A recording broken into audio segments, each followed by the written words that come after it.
Hey guys, welcome back to Strength and Health for Life, where we like to help you with your weight loss journey.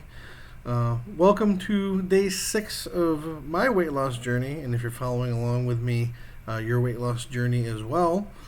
So today we'll talk about how fat loss works and some of the contributing factors to that. So it's important to understand how fat functions first.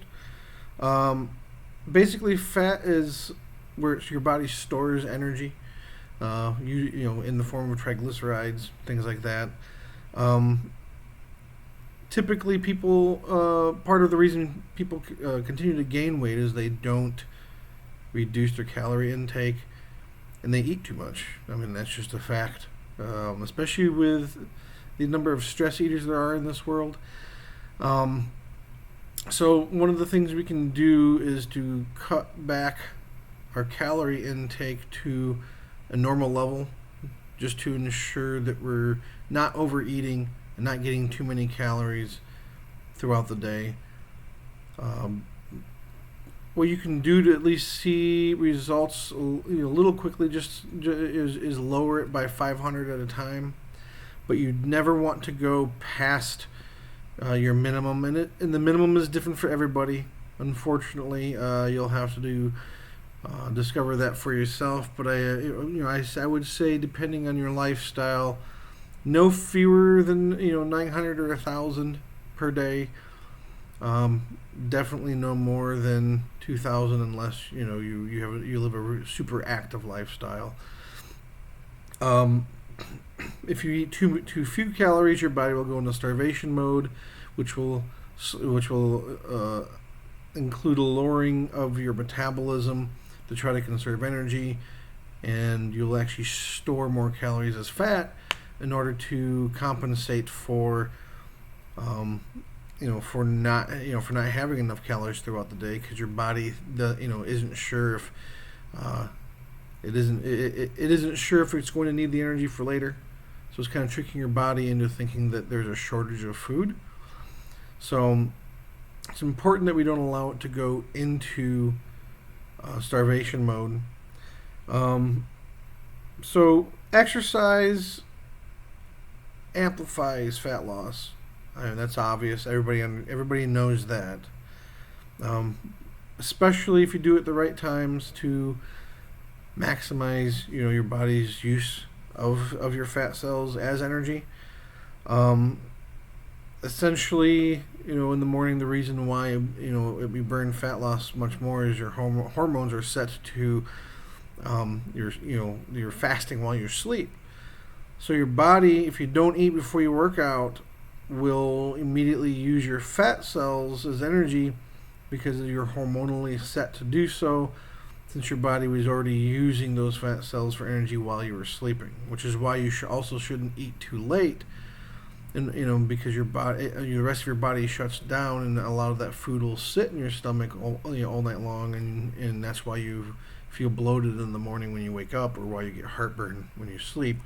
It's because your body, stops digesting, or shuts down your digestive system while you sleep. So it's best to make sure that nothing's in your stomach when you sleep, so that your body can generate the hormones needed to, begin using your body fat, and you can, use that the next morning and use that to your benefit to burn more body fat during your exercising.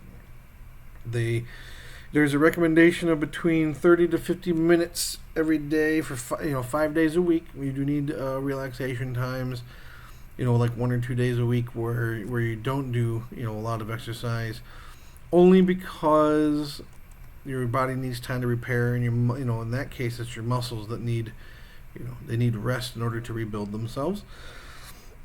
Resistance exercise works best for fat loss. There's reasons for that. We'll do that in another video. Some cardio is good for burning extra calories if you've already eaten during the day. It'll allow you to get into using your fat cells as energy a little quicker while you're doing a workout, so that you don't have to work out as long in the afternoon or evening to accomplish it, to still burn some fat. So the byproducts of losing fat are carbon dioxide and water. The carbon dioxide is released when you exhale. And the water is, releases water vapor when you exhale and through urination and sweat.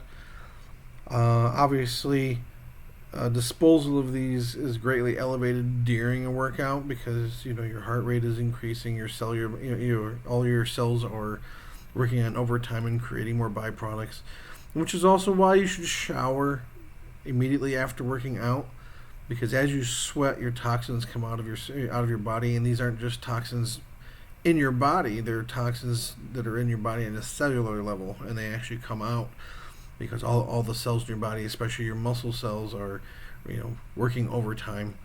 It's also why you heat up so much, and why you get so overheated when you work out, and why you want to replace the water is because your cells are working overtime and burning more energy and creating, using up more of your body's stores of energy. So fat cells and distribution depend on genetics and lifestyle. The fat on your body will be distributed differently throughout your body depending on your genetics, and some people are predisposed to having more around their mid gut level, some more in the face, some are evenly distributed.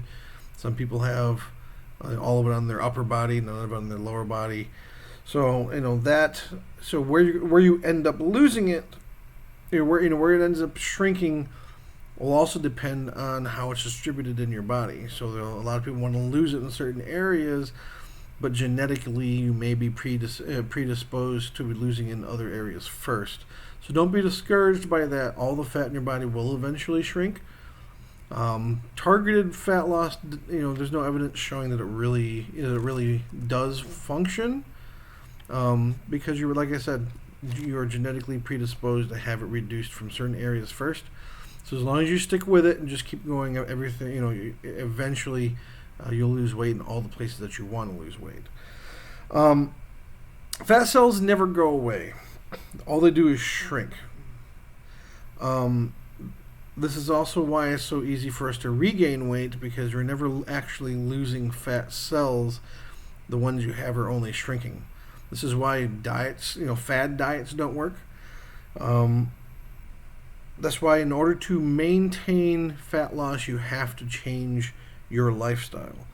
So a diet that you use real quick and then change, and then change away from again. That all that does is allow your body to continue, to grow those fat cells again. So to keep off all the fat, to keep off the shrinking of the fat cells, you have to change your whole lifestyle and have a diet, healthy, nutritious diet that is balanced and is maintainable for your whole life, not just like a fad diet. Which is why I stated in the beginning, you want to lower your caloric intake to your permanent caloric intake, and that way you're already forming the habit of eating what you're supposed to be eating. And then to lose further weight, instead of changing your caloric intake, you increase your increase your exercise a little bit, in order to create that deficiency in calories momentarily, but you don't want to adjust your calories past a certain amount, and you want to make sure you can find what your permanent caloric intake should be based on your lifestyle and genetics, of course, but also your lifestyle. The speed of weight loss also depends on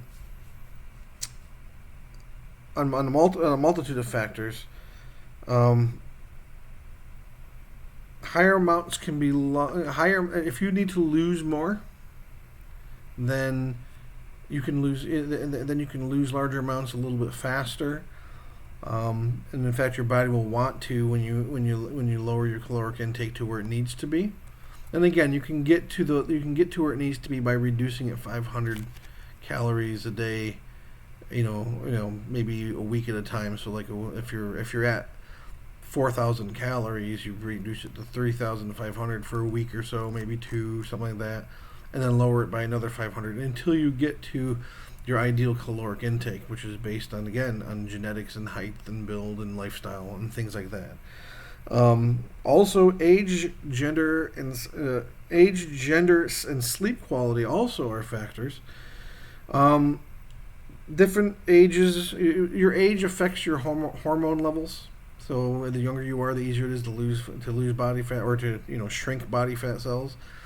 Gender as well, because obviously there's different hormonal levels, so that's important to realize that, because you may have to adjust, or eat certain things in order to maximize your fat loss and be able to keep it off, depending on your gender, just because your hormonal levels are different. So you want to set calories to a permanent level. You want to continue exercising indefinitely once you've lost the weight. Exercise in the morning to maximize fat loss. Then you want to supplement protein after your workout to make sure that your body uses your fat cells and doesn't digest your muscles that you're gaining to supplement that energy. So the protein will help that. It'll prevent your body from using your muscles for energy. But you don't want to do that until after your workout, because your body, if you do work out in the morning, your body will use your fat first, because you're already hormonally set to do so. You take your protein immediately after to ensure your body doesn't switch to digesting your muscles later in the morning. So, all these things. This is how fat works. How shrinking fat cells works. We'll definitely keep working on these things. You'll expect more videos for sure. If you like this video, please like this video down below and subscribe to my channel. If you do need more, if you are looking for something to help assist in fat loss, there's a link in the description. And don't forget, again, please like and subscribe to this video, and I'll talk to you next time. Thank you.